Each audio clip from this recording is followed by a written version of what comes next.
Hey everyone, my name is chaoticwolph and welcome back to Homestuck. So the universe got scratched and we reset it, and then we saw Lord English's ugly birth or whatever. So Act 5 is done, over and done with, and now we're gonna move on to Act 6. Exciting times ahead. Can't wait to meet our new heroes, right?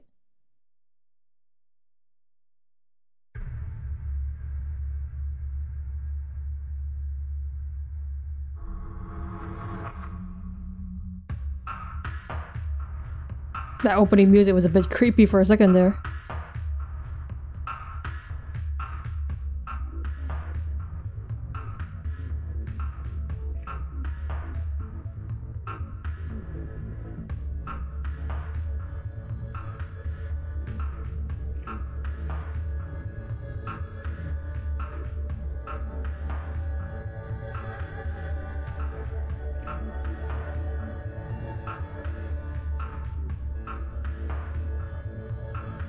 Are we zooming in or are we zooming out? I feel like we're zooming in.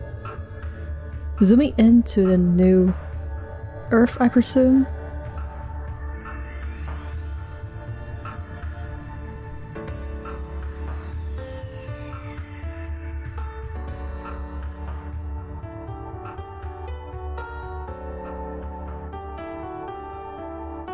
Is this just gonna be like a repeat of Act 1, but with like different characters?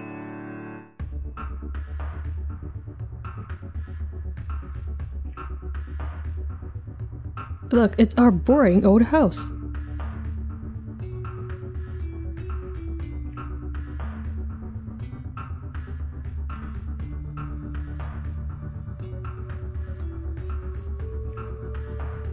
So if the characters' roles are reversed, it means that... Whoa, what the heck? Who's that supposed to be? It means that all the kids are basically the guardians now, but... They're not the same versions, are they? Because our other ones broke their way into this world.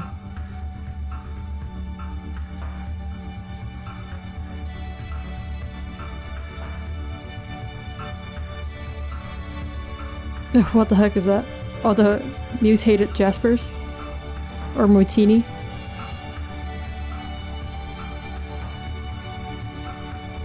Sweet bro, hello Jeff the Mauve? Or the Moive? The hell? Sweet bro, hell Jeff is an actual thing? It's not a comic in this?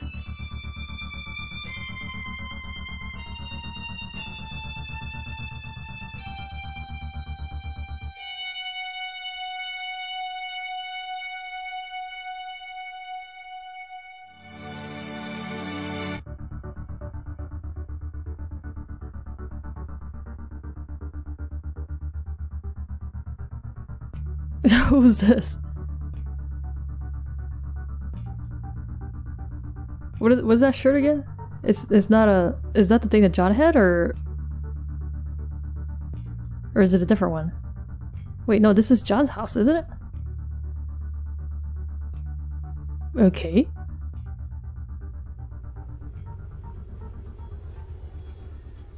Bizarre.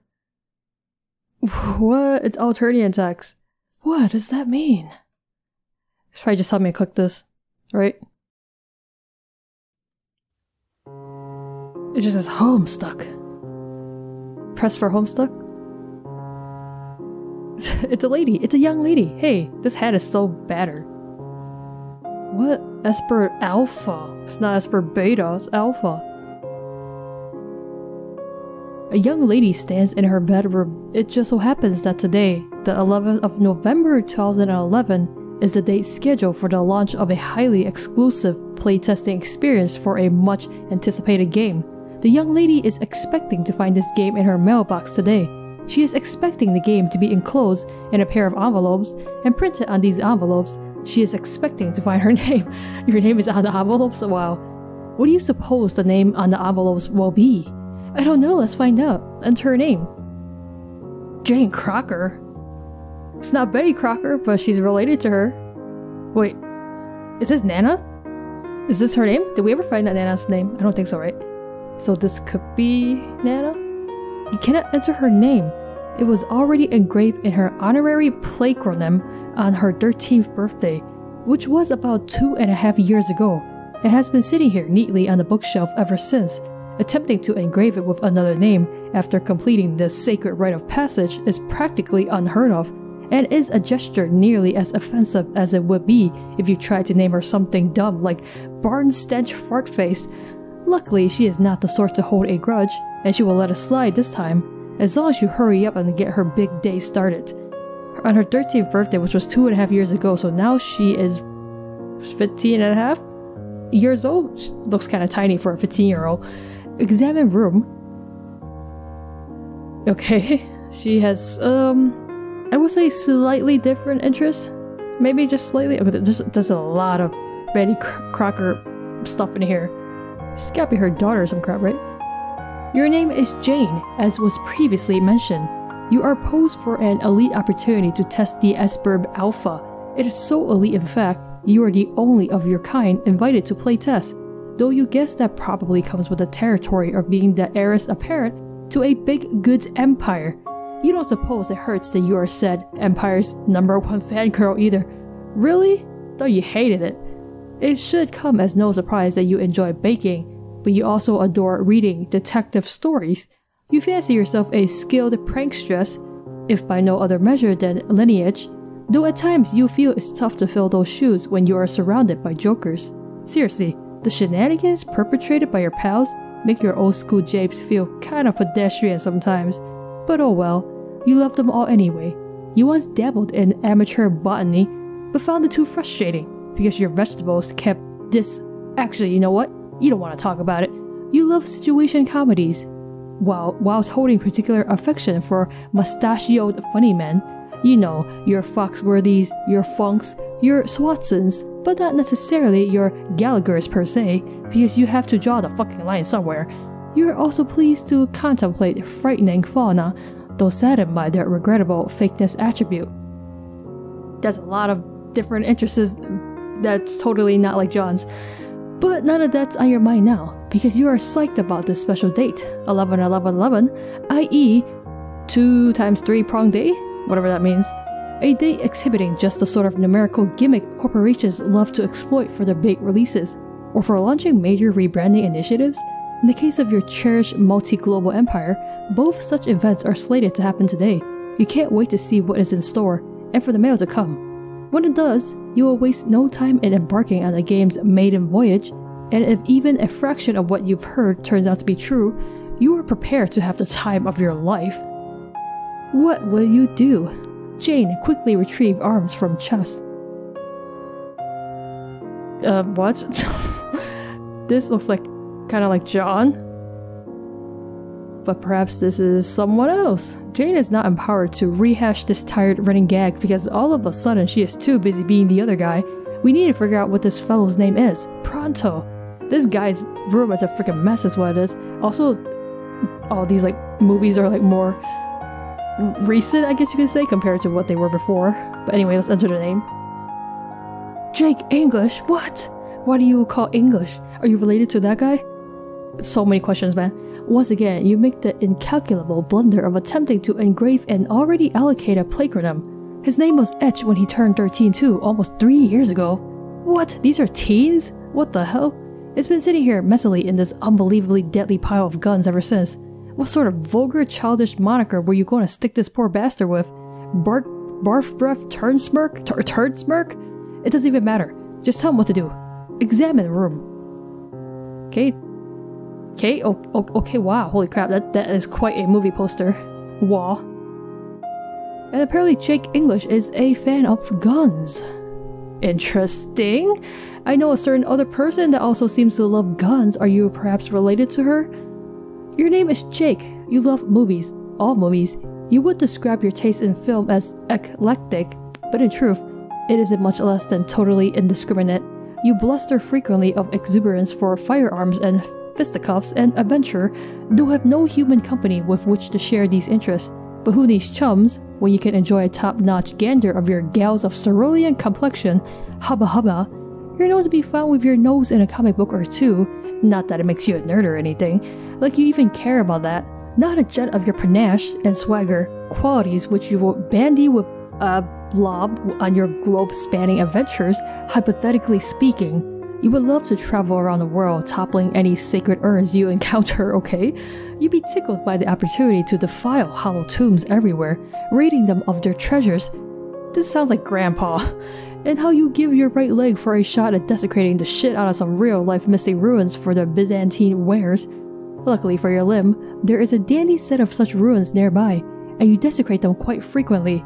You are also troubled to contemplate frightening fauna, and plagued daily by their regrettable realness attribute. What else? You sure like to wrestle. Did you mention fisticuffs yet?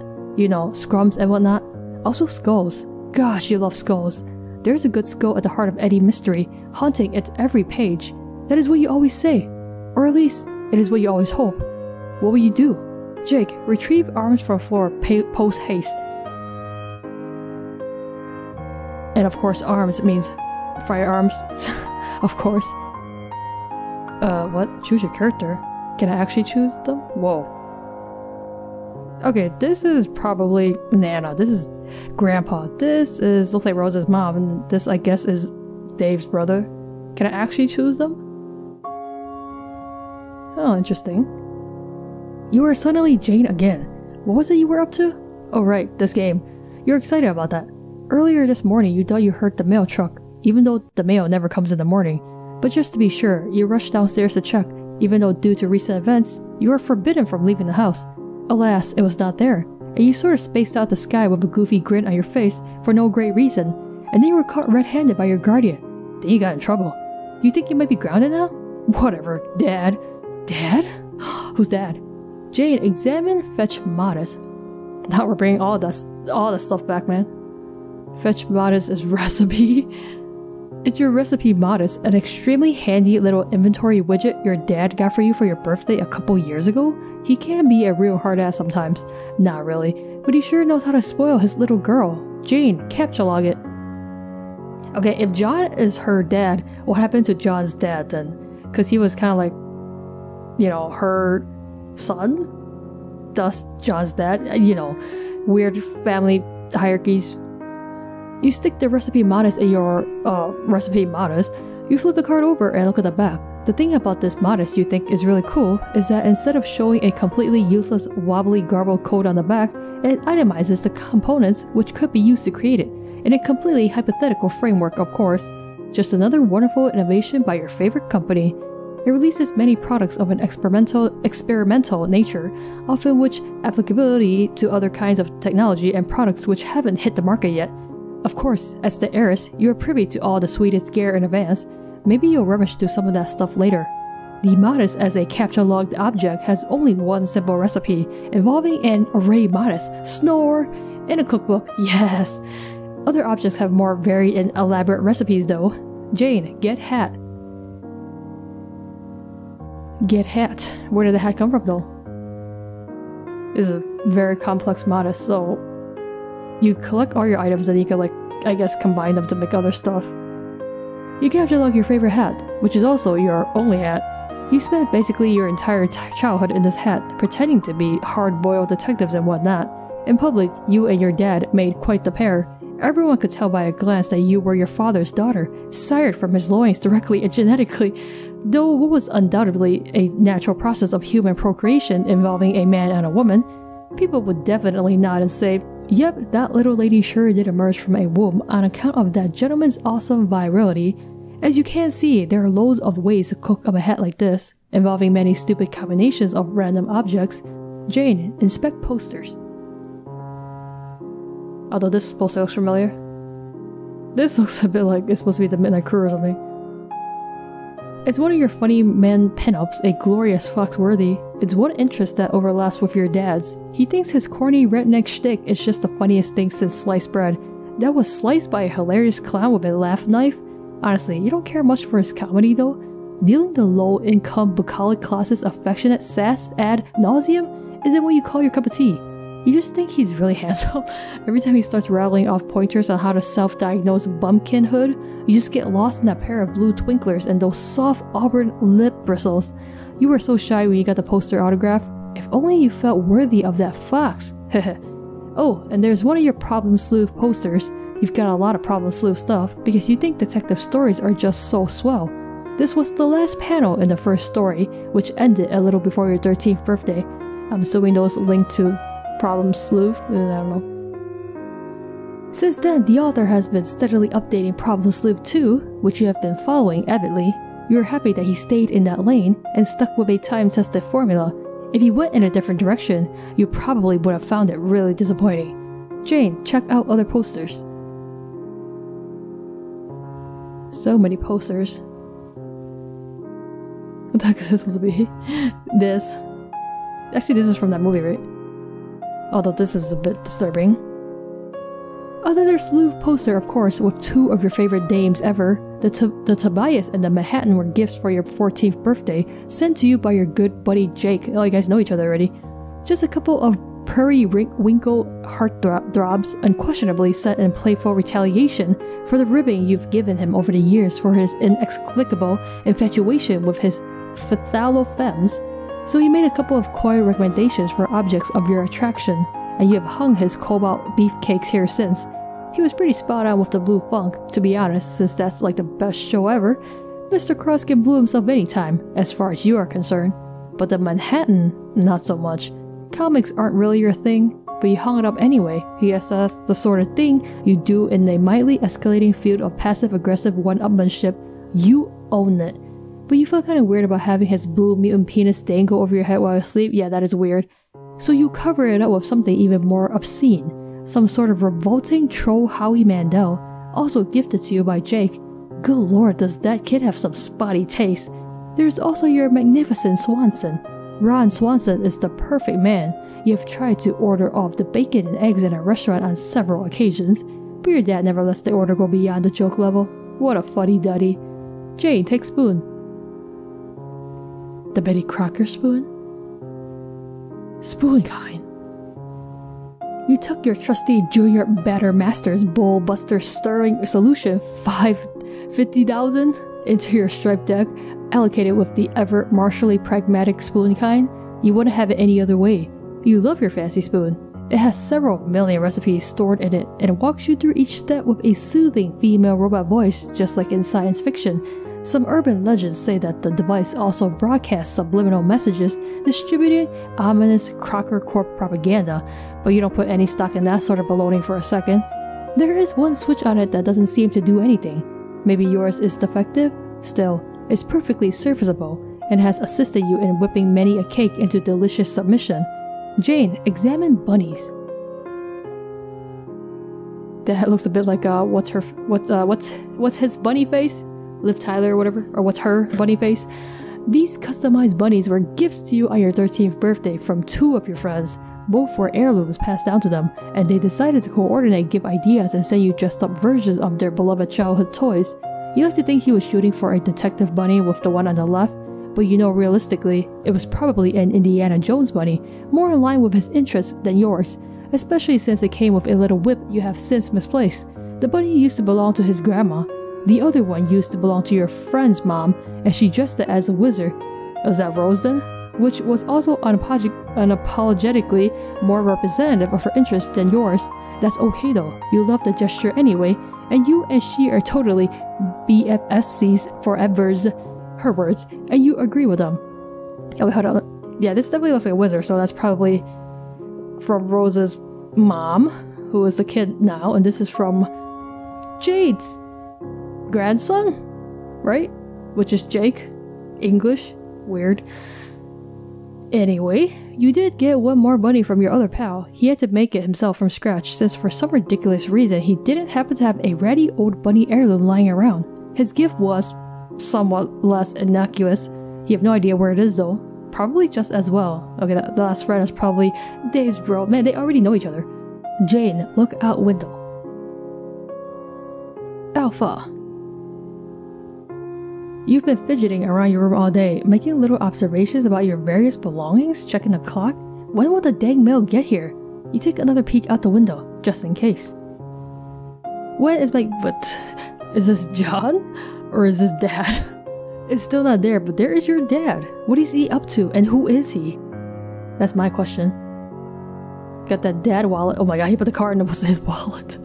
He just capture locked the car. Oh, that's right. He was going to watch it today. Then you should be driving it there, not capture logging it. Okay, just do your thing, Dad. He's probably taking it into the backyard next to the garden hose. Oh, he's watching it himself. Okay. He keeps a very busy fatherly itinerary. So many dad things to do every single day. If the mail arrives soon, this would be a great opportunity to sneak out and get it. Fingers crossed. Looks like somebody is bothering you. He better make it quick. You've got a window to stay glued to. Jane, go to computer. Who is bothering me? What the hell is this? Betty Bother? Is that what they use? Good god. System. Hemera? Pester. You guys have a Pester chum. But they're not using it. They're using Betty Bother. You know you really should switch to Pester chum. It's what your friends use, and it's a lot better than Betty Bother, if you're being honest with yourself. BB is just so spammy and annoying with all the pop-ups everywhere. Dumb, dird, pop-ups. Betty Bother. Be the first to visit Mars. Yeah, there's so many ads. Get rid of it. Oh, look at this dreadful clutter. You have got to switch. But then, brand loyalty is a powerful thing. Looks like Jake is messaging you. Jane, answer Jake. What's up, Jake? Oh, what do you have in your head, dude? Is that your version of a PC? What the hell? They even have the same abbreviations. What is it? Golgot? Golgot has terror? Or Golgata's terror? Golgata's terror, GT, began bothering Gutsy Gumshoe, GG, at 11:05. Jane, forgive my botherations. I know this is meant to be a spanking rip snorter of a day for you and all, but do you happen to know where the devil fucking Dickens Mr. Strider might be? Oh, that's fine. I've been meaning to message you sooner actually, but I suppose in all the hubbub today, it plumb slipped my mind, which is a shocking fact on its lonesome, considering what I have to tell you. Egad loosens collar a bit. As for this Strider business, he's an elusive guy, Jake. You know that. Hey, how come Strider's the only one that has the same last name? Weird. I guess it's because it's his brother. I talked to him yesterday. That's as much help as I can be. Shoot, I really need to ask him something, but he's got his blasted autoresponder turned on. Hoo-hoo. It's the hoo-hoo. I love that thing. He wouldn't be pleased to hear you say that. What do you need with him? Does this have to do with your crazy pen pal project? It most certainly does, and time is of the essence. Today is the day I have to finish it and send it, not a day later. So you see why I'm feeling really friggin' discombobulated at the moment. Okay, this is most definitely Nanna because it's the same text color. But this Jake person, we haven't seen it before, have we? But I'm pretty sure this is Jade's grandson, who was the one that sent the letter, right? Because they're preparing a birthday present? Yeah, I don't know. Okay, so if you're discombobulated, sorry Jade, this would be the birthday present for your grandmother? No, it is for your grandfather. Whoa, wait, hold up. John is a grandfather? Wait, so that's dad then? What the hell? Dad is always dad. That's crazy. It is for your grandfather simply to be relayed to him by my grandmother. A joint gift to him from she and I. Her and me. What? Who? And you now? A joint gift from her and me. Grammar Jake? Oh, for frig's flippin' sake, Jane, this is no time for your prudish pedantry. Leave your bookish malarkey in the dusty old library somewhere. I have an adventure to get on with. So if I have this straight, the big dang hogging up your plate today is not this marvelous new game which I have invited you to play with me, but finishing a robotic rabbit to give to my dead pop-pop. Oh, John is dead already? No! Bingo! Double pistols and a wink. You are a very strange and silly boy. Please, Jane, we have adjusted this. I am sending the gift back in time to when they are both alive and about our age. Or something like that. Something funny is going on here that I have not fully grappled yet, but dag nabbit if I'm not gonna see it through.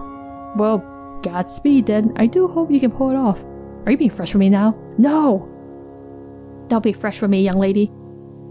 Look, Jane, I know you've never believed me, and you think everything I say is some big cockamamie goof off, but I think today of all days is when you should start taking some things more seriously. Especially since I've always had your back. I have always believed in you. Hey, I have believed in you too. However, believing somebody isn't the same thing as believing in somebody. But that much said, I think that maybe I'm getting ready to believe some of the wild stories I've heard. Or, if not believe outright, reserve judgment on, at least. Is that so? I don't know. I'm still not sure what to think. But what I wanted to tell you this morning was, I had a really wild dream last night, and you were in it. Oh my, glasses fog up, fumbles for kerchief. Shh, not like that. It was so real. I think we were in the game, even though we haven't started playing yet. I don't know what to make of it, whether it was a vision of the future or somewhere that exists now, or if it was just a really lucid dream due to excitement. What was I doing there? Not a heck of a lot. I really want to tell you all about it, but it will take some time to explain, and we both have things to attend to. You with your time-traveling rabbit work, and I, my vigilant window gazing. Too true. Let us reconvene later and sort out all the shit at a leisurely pace. Yes, okay, good luck, Jake. Okay, you too, Jane. Bye. Go get this terror, GT. Cease bothering. Gutsy gumshoe, GG. Jane, check clock. BCC Corp, so that's like Betty Crocker Corp. Seriously, there's so many freaking ads. Hold the phone, 11:10. You almost forgot. 1 minute until the Empire's rebranding launch. You wonder if it will live up to the hype. Guess you'll find out. Jane, wait a minute. Wait a minute. Oh my god, the brand just changed just like that. Crazy magic. You write out another 60 seconds and... Huh? Something changed to your baking chest. Did the logo just change? You wonder what else may have been affected. Jane, look around. Everything else, this should have changed. And then your spoon should have changed. And then what else? What else is from there? Yep, this one changed too. Crocker Corp is nothing if not thorough with its branding tactics. You guess it's pretty cool? It's just a fork instead of a spoon. Not the most awe-inspiring logo you've ever seen, but who are you to judge? Aside from the future owner of the company, you make a mental note that when you turn 18 and inherit the company, you will change it back to a spoon. You love the spoon. Jade, examine Bowl Buster. This is a Bowl Buster? It's for stirring, right? Sure enough, the Junior Batter Master's Bowl Buster Stirring Solution 50,000 has been affected too, along with your Specibus. Oh. It changed my Specibus, what the hell? A fork kind now. Jane, try flipping switch. There's a switch on this thing? Oh, wow. It could be a spoon or a fork. Amazing. It's a spork kind, guys. You tried the broken switch again. Hey look, it does something now. Toggling your trusty Bowl Buster between a stirring solution and a poking solution. Neat. Jane, back to the window. Back to the window. Nope, still nothing. You surely would have heard the truck pull up.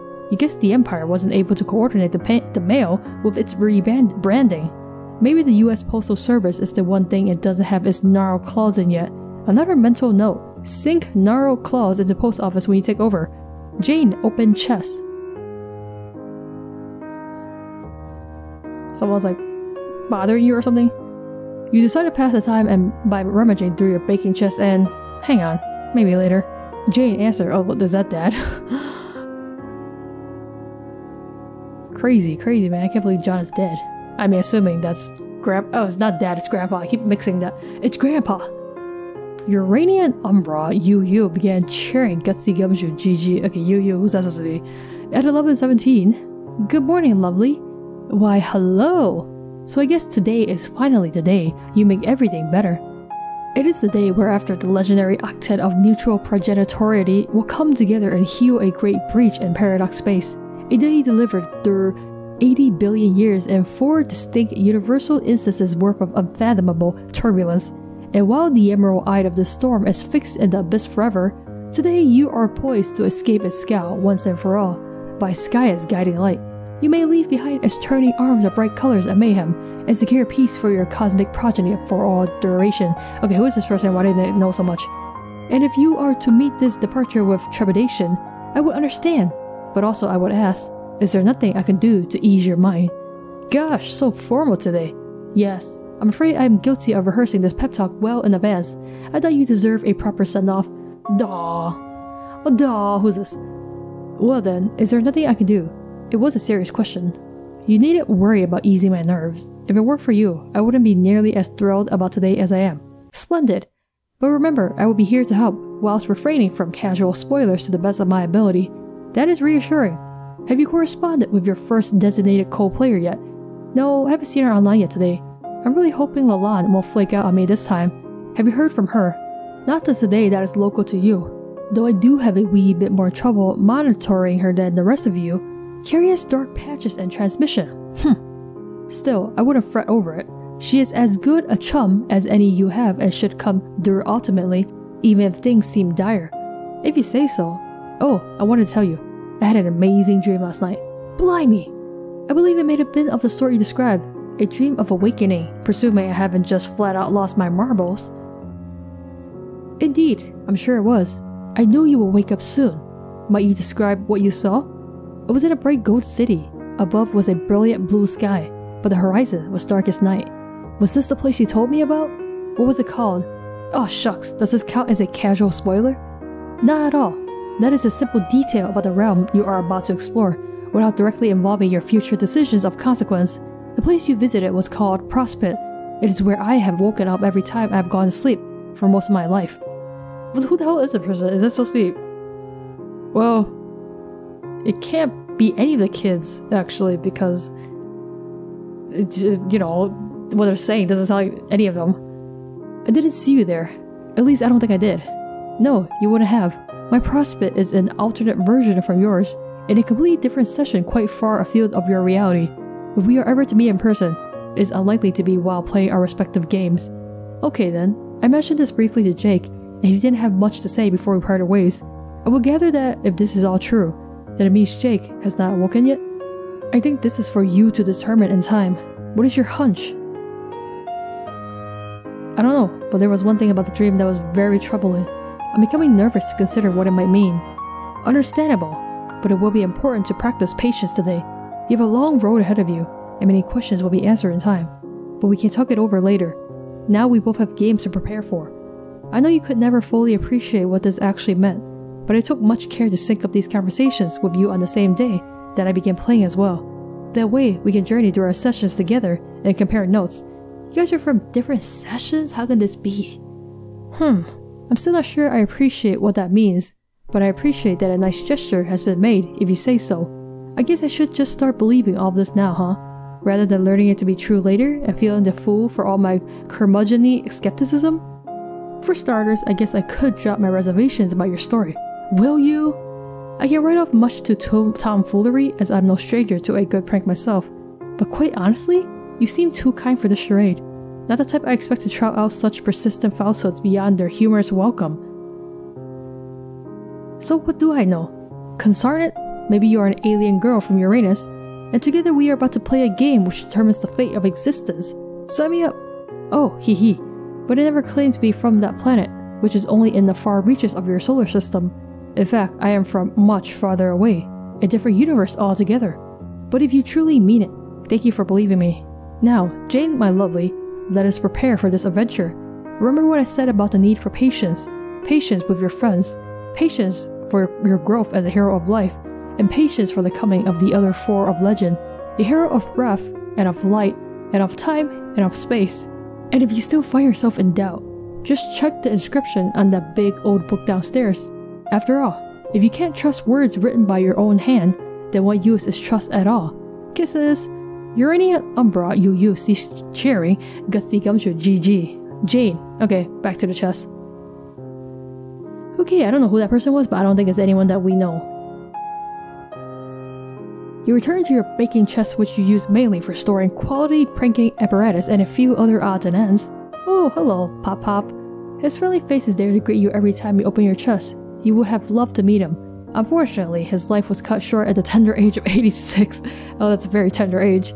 In a tragic accident. Coincidentally, on the same day you were born, or so your dad tells you. Pop Pop Crocker was a legendary comedian, following in the footsteps of his grandfather, who of course was the greatest southern pranking legend of all time. One day, you hope to follow in Pop Pop's too. But then, if the whoppers you have been told recently have any truth to them, maybe you will get to meet him after all. It seems too good to be true. The only relationship you have ever had with him are through video footage of his vaudevillian antics on stage, or through his role as Judge Johnny Stone on one of your favorite old sitcoms, Night Court. Jane, rummage around. Just your basics when it comes to pranking. A few clever disguises, a name brand dunce cap, a slightly abridged edition of Sassacre's text, updated for the modern prankster and scrubbed up a few of the more egregious julep-filled racial slurs, several other stray books, your company's prototypical model for the Grizz Widget 12,000, and of course your super handy Unreal Airs dot wave tiara top for the young go-getting junior battermaster on the go.